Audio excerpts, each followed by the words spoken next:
Hello everybody, I'm Don Counts and we're here at the Warrior exhibit in Fayetteville, Tennessee. I have Linda Williams. Linda, tell us who we have here today. Don, today we have Mr. Willie Nelson, and he served in the Army, and we're excited to hear his story today.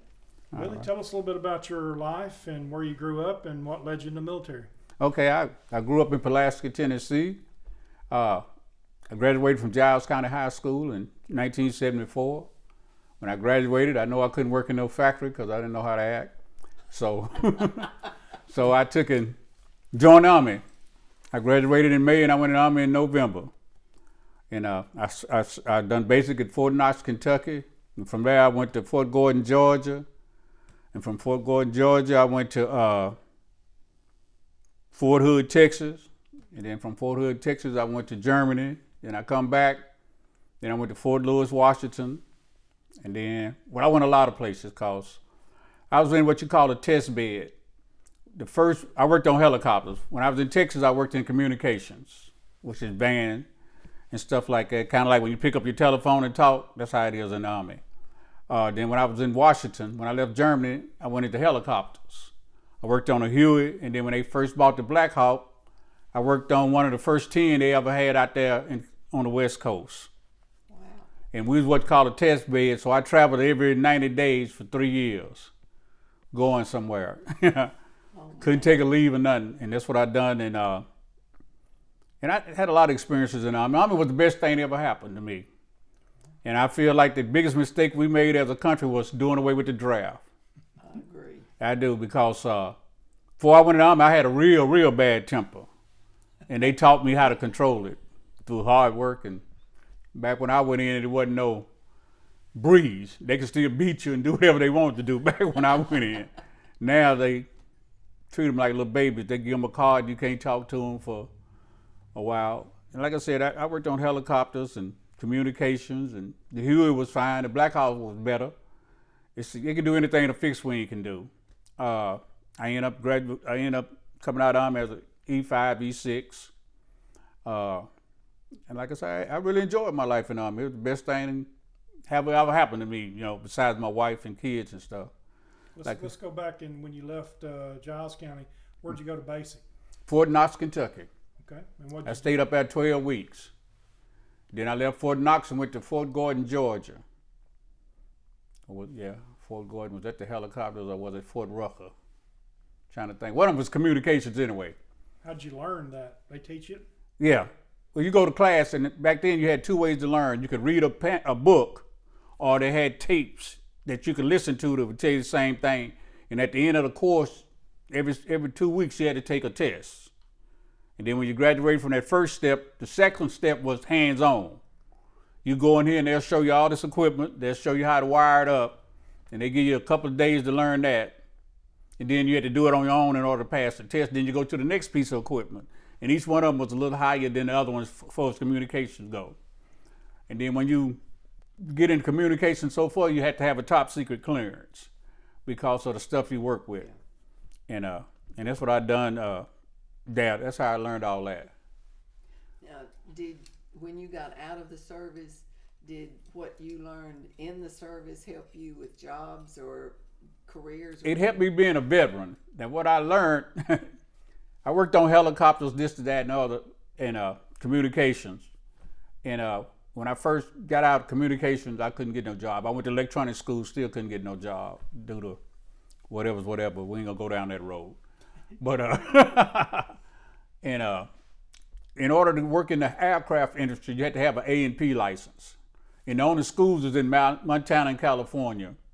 And I lived in California, but I had to come back to Tennessee for my mother, so I didn't get to go to school for that. So, and then from there, I used to work at Marymount Gable to make shock absorbers. And I used to work at a Fafner Bearing Company. They make bar bearings. And then from there, I got married. Okay, now I was going to ask you that. You married LaWanna King. Yeah, LaWanna King. Did she get to travel anywhere with you? No, when I married her, I was out of the service. Oh, okay. Now, when I was in service, I wasn't particularly looking for no wife. I was. You were having a good time. That, and plus, I traveled a lot. If I'd have been married, it probably would have been over. Like I said, when we was in the test bed for the Black Hawk, I'd come home on a Friday. On Monday, I had to be on a plane going somewhere else. And that went on for like about 3 years. That was it. I had a brand new car, and at the end of 3 years, it had 500 miles on it. And my friend who I left the car with to start it for me, he put them 500 miles on it. You know, because like I said, that was it. I get in, fly in on Friday night. I had time to do my laundry, this, that, and other. Monday morning, I had to be on a plane going somewhere else. Wow. You know. You got to see the world. Yeah, I got to see the world, you know. Even had to go back to the factory and talk to the people who designed the helicopter and this, that, and other, and all kind of things. And by it being a new vehicle, new aircraft, everybody wanted it. And one but 10 of them. So every time they had a problem, a field problem, or somebody was going here, this, that, and other, they wanted that helicopter there, so we had to go. So did you learn to fly helicopters, or you just Yeah, well, I was what you call a crew chief, would fix them and maintain them. But due to the fact that I went in during Vietnam era and right after Vietnam, the pilots said they've seen so many friends die because the crew chief didn't know how to fly. So it wasn't legal for them to teach you how to fly, but they said we'll teach you enough to get us out of a hot area to get you back to where you want to be, you know, where you were safe at.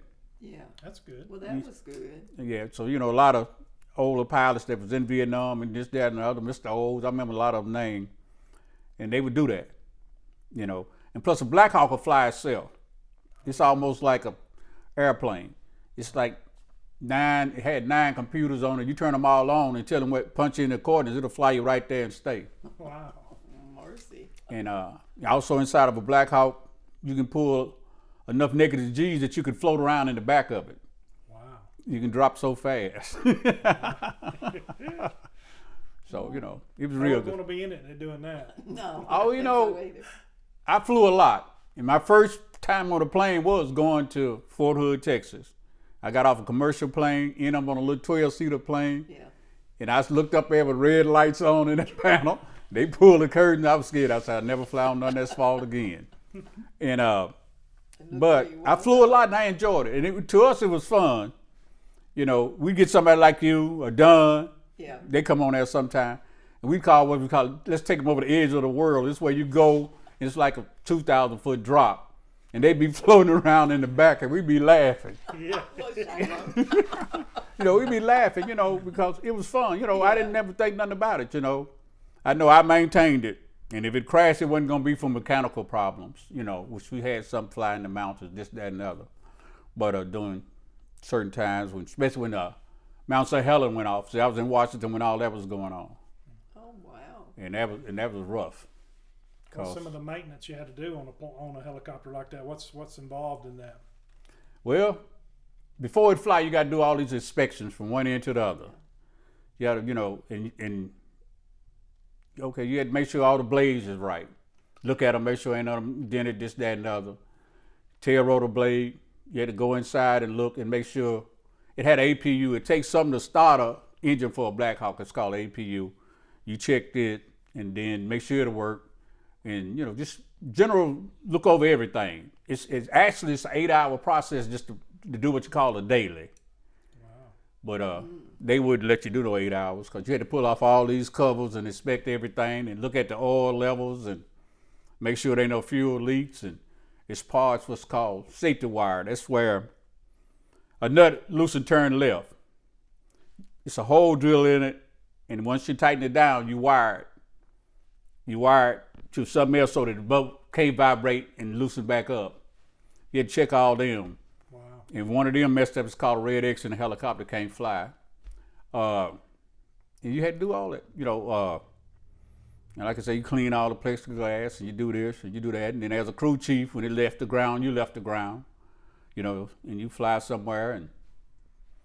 And I used to kind of feel bad for the infantry, the people we hauled, because it'd be cold, rainy, and we got heaters. I got heaters, you know, inside the helicopter. So, you know, I turn them on them, they'd be so happy, you know, and stuff. But, you know, and like I say, it's a lot to maintain it because it rolls. It's got wheels on it, and it's got like a lock in the back so the tail wheel don't spin, it'll go straight. You unlock it when you get ready to take off. And like I said, it could fly like 3 feet of the blade and get shot off, it'll still fly. Wow. And you got what you call drew stops. That's like the blade to keep them from falling to the ground, so they only fall so far when they ain't turning. And you had to get up and put tape that you could see with a flashlight to make sure it was open or closed. I got you. So that when you get ready, when it's spinning, they're supposed to open up so the blades can do what they do. But then when they get ready to shut down, you have red up there let you know they done closed up so the blade can only fall so far. But you still had to duck because they could still do this, that, and the other. Sure. And one of the rules is you don't never run on no airfield. So if you see it in the Army, on the Army picture where they running, that ain't true. Oh. That's one of the first things they tell you, because they'll show you a film where dude ran into a tail rotor and got killed. Sure.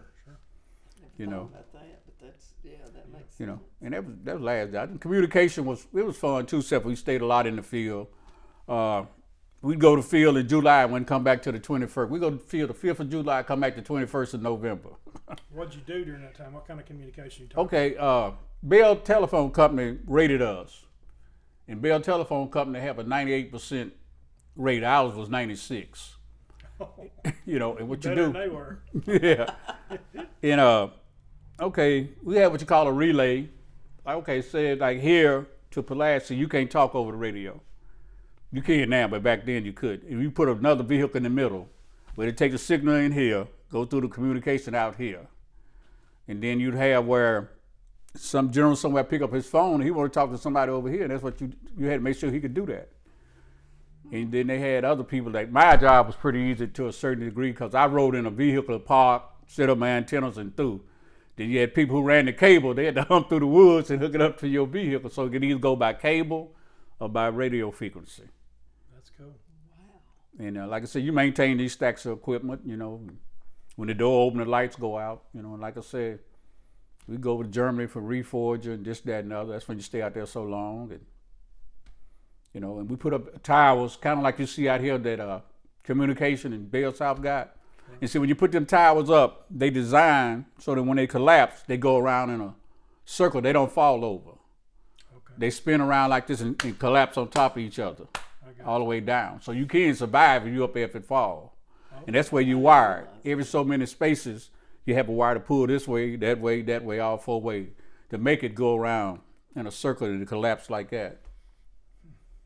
And like I say, you have 8 stacks of equipment in there. You maintain it and you pull your shift. And you be up in the woods and you have C rations, which everybody know about, but it's also such thing as A rations. Which is what? That's where you had to cook your own food. It Oh. wouldn't be no cook. You come up there and they'll bring you eggs, anything you want, you know.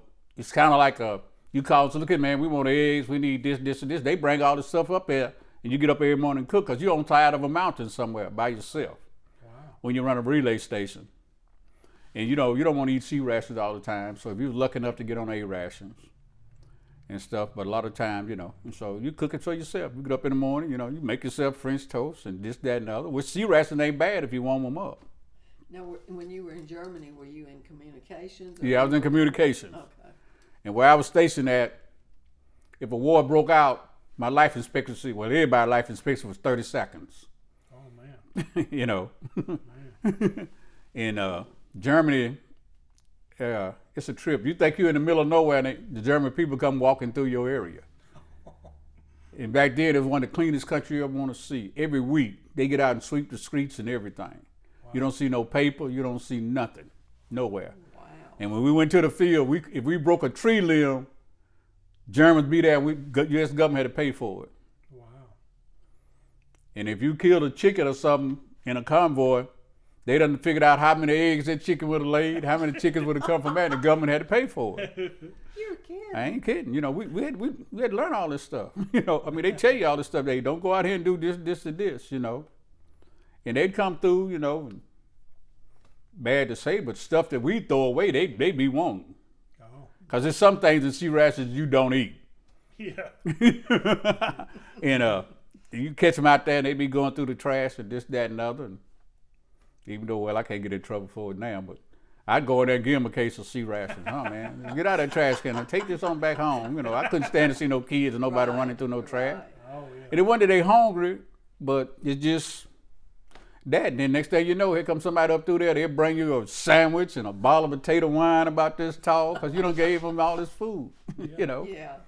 they some good people and That's good. this, So that, and up. this- I was going to ask you, the Germans were nice. Oh, they were super nice people, super nice. You know, which I guess I can tell this too. You know, Now, Luana's I gonna used to hear drink. this. You know, that's life. You know, I used to drink a lot, and I never forget one night I was walking back to the bar drunk. I turned the corner and I hit the biggest cop I ever seen in my life. I'm 5'11", and I better didn't reach his badge. Oh, wow. And I said, Lord, I'm going to jail. I'm drunk, can't hardly walk. He said, where you going? I said, name of the concern was Craven Lock Concern, right outside. It's in Lewisburg, right outside of Stuttgart. I said, I'm going to Craven Lock Concern. He said, get in the car. I said, Lord, have mercy. Man, I ain't gonna never get out of jail, because in Germany, if you go to jail, and you might stay 6 months for the trial, that don't count. That time don't count. Your time starts once the judge give you your time. But you know what he did? He took me right to the front gate of the Wow. concern and said, have a good night. Be careful. He said, man, we don't bother nobody. As long as you ain't causing no trouble, they don't bother you. They were some of the nicest people I ever met, really. Wow. They were. They super nice. Everybody, you know. I mean, it's always somewhere, you know that. But Yeah. Yeah. overall, they were super nice. So would you recommend young people today to go into the service? Oh, yeah. I in a minute. Because like I said, it teaches you discipline. It teaches you how to learn how to respect other people. My first sergeant in Texas, not a first sergeant by rank, but the first one was over my platoon sergeant. He didn't get his first pair of shoes until he went in the Army at 18 years old. That's his name was Sergeant Minor. So it was. And, you know, racism is everywhere. And he taught us, look, you ain't got to like him, but that might be the one to be aiming at somebody to save your life one day. That's exactly right. You know, and he taught us, you know, and that's what the Army will teach you how to this, that. There's some of them still in there, this, that, and the other. But they sitting here, they ain't never been nowhere where you get shot at. Mm-hmm. It's a different story. You might not like them, but you're going to love them while you're there, you know. So, yeah, I recommend it in a minute. I don't care what's going on, wherever. Because everybody go to Army, Marines, or whatever, everybody don't fight in a war. Even during Vietnam, everybody didn't go to Vietnam. Some of them went to Germany. Some of them went to Australia. That's true. You know, so, you know, if you go, you know, you learn to deal with things, you know. And there's a lot of stuff going on that people don't know about. I can't talk about that, I forgot. It falls up under mine. Do you stay in touch with people you served with? I did at first, but it's kind of hard now. Yeah. You know, we lost, you know, you lose, well, what happened was when I moved to Fayetteville and got married, I had a trunk full of stuff and some kind of way it got missing. Yeah. And my oldest son told my wife, look here, you better watch him. He got about 6 photo albums, ain't nothing in it but women. And I had a lot of stuff and a lot of addresses and stuff, you know. And between her moving, my mom moved 3 times, you know. It just got missing. So I wish I could get in touch with some of them. I think about them a lot. Have you ever tried Facebook? I'm not a big Facebook person. I used to get on there, but people tell their whole life on Facebook. I cooked this today. I went to the gym. I'm just getting back home. Then they be want to know how they get robbed. You telling people where, you know, taking pictures. I'm on vacation in Florida now. People know your address. You know, they go rob you. Then you come back, you're mad. Put your pictures on there after you get back. That's true. You know, but I'd be hard because I had friends in Connecticut, Virginia, Texas, all over. You know, and I guess Facebook go all over too. And I guess if I could probably remember, I know where I was at, but trying to remember the name of the units would be hard for me. Because I know I was in First Cab in Fort Hood. And that's a city unto itself. Fort Hood. Fort Hood is. It's a city unto itself. It's such a big Army post. It's got main posts, north, south, east, and west Fort Hood. Oh my gosh. And I was in West Fort Hood, and that was 10 miles from the main post. Wow. I drove 100 miles and never left Army post in one day. So you learned a lot in the Army, and I'm sure you carried that on throughout your life. Oh, yeah. It taught me discipline. It taught me things like anywhere you work at, and I tell any young person this, if you know how to do your job and you know how to do it well, people will leave you alone. I don't care. Even in the service, out there at Copperwell, I know how to do my job. They left us alone. I worked up in Fayetteville at Rubbermate, And I was doing things, and people said, man, how you get away with this? I said, because I can do my job and I do it good. I said, y'all just come through the door. You can't do what nobody been there 10, 15 years can do. You got to earn your things. That's right. That's good advice. And plus I tell people, don't be afraid to share your knowledge. You know, when I come into a lot of jobs, they just, well, I had to learn it myself, let them learn. No, I tell everybody, I'll train you the way they tell me to, but I'm going to tell you the best way to do it. Yeah. It's very good. We worked together in 2 different jobs, and I didn't know all this about you. Oh, yeah. I appreciate your service. I don't know how we didn't talk about this somewhere. Well, you know, most people that been in service don't talk about That's true. things that went on. Like, I don't talk about a lot of things they ain't going to say on here. And that's why we do this. We want to get people to tell their story. Yeah, you know, but like I said, I had top secret clearance. Wow. And, you know, as long as you live, you blase this, that, and the other. Yeah. But I will say this. How many people going to get to see this? We hope. It goes on Facebook Oh, and okay. internet, so a lot of people will. It's going to... I know what you're saying. I know what you're saying. Y'all, just put it like this. Don't listen to everything. It's a lot of things go on in this world that people don't know about that the Army and military is involved in. It's a lot of things that y'all hear might be a training exercise. It wasn't. It's wars going on every day, but y'all only get the one the news talk about. Yeah. Yeah. You know, it's places that there's people fighting right there y'all never know nothing about. That's true. You know, and that's about as far as I'm going to take that one. Well, we thank you for your service. We thank you for telling the story. That's what we're here for, to carry on your story after we're gone. Like I said, I loved the Army. I loved it all. I should have done 20 years in there, but at test bed got me. Yeah. At test bed got me, you know. 3 years a long time not to be able to do nothing. Yeah. That's true. You know, so. But you saw the world. Oh, yeah, I saw the world. All the time, the whole time I was in the Army. I wouldn't take nothing for that. I got to see a lot of places I know I'd probably never get to see no more. And it's a great travel, great experience. It teaches discipline. It teaches you how to take care of yourself. It teaches you how to face life. Like I said, I had a real bad temper. And like I said, I tell anybody, good Lord, take care of fools. Because I'm one. We all are. You know, because when I was in basic training, I done some stuff and the man told me, he said, you might make something out of yourself one day. I'm not going to put you in jail. I'm going to give you another chance. You know, and all through, you know, and that's it. And people, I've done a lot, like I said, I was young, done a lot of crazy things in my life, but the Army taught me how to do things better and smarter and look at things. I bet you were a character. Well, I'm quite sure I was. You can find it up to remember me. But like I say, even in the National Guard, you know, we go to Camp 7, Mississippi, and we was in transportation, so we stayed in hotels the whole 2 weeks traveling. That's it. You know, we drive here and take tanks here. We drive here and take gas there. And then when they got out artillery, I got out of National Guard. I'm not going to stay in the woods no more. Especially down there in Mississippi. Hey, I seen people laying in bunks, and they hadn't been curled up on the mattress. They'd be dead, I guess, because lightning had come through there and hit the bunk and knocked chunks of concrete out of the floor. Oh my gosh. And it stormed like that every day. Only place worse than that is Florida. Oh. That's it. Wow. But We it did. Thank you for your service. And we thank All you right, for I your appreciate it. You know, I stories. appreciate this opportunity and stuff. Like I said, I enjoyed it, and like I said, anybody got a job, man, go check it out. Talk to somebody. You know, you ain't got to be Army, Navy, whatever you want to be in, but it's a good life. It is. It's a real good life. And if I'd had much sense as I had now, I'd have stayed in there. But I was a little too wild back then. You know. But like I said, you party hard. Settled you down. Oh yeah. You know, you party hard and you work hard. You know. Don't think you're going to go there and get off in 8 hours, because I have put 16, 24-hour duties and this, that, and the other. But, you know, when you look at it, it was fun. But when you're going through it, it wasn't that much fun. Yeah. Even basic training. Like my basic training was 3 months long. It was 12 weeks, you know. But when it was over, it seemed like a Boy Scout camp.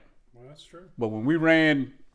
With those packs on your back. Yeah, oh yeah, packs on your back, and in Kentucky it's 3 hills: misery, agony, and heartbreak. When you walk up and you bent over so close you could almost kiss the ground trying to get up to the top of it. Oh my God. And they'd follow behind you with the ambulance. When you fall out, they put you in the ambulance, wake you up until you get on back out there. You know, and we ran a lot because guy, they just come back from Vietnam and we was on our way. So he said, you need to know how to shoot and you need to know how to run.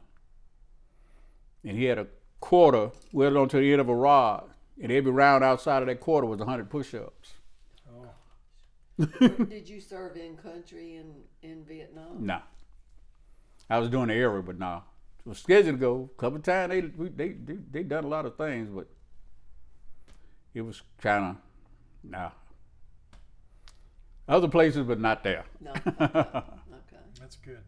Well, thank you for coming in today. Okay, ain't no problem. I appreciate it. Certainly appreciate that and your service. Okay.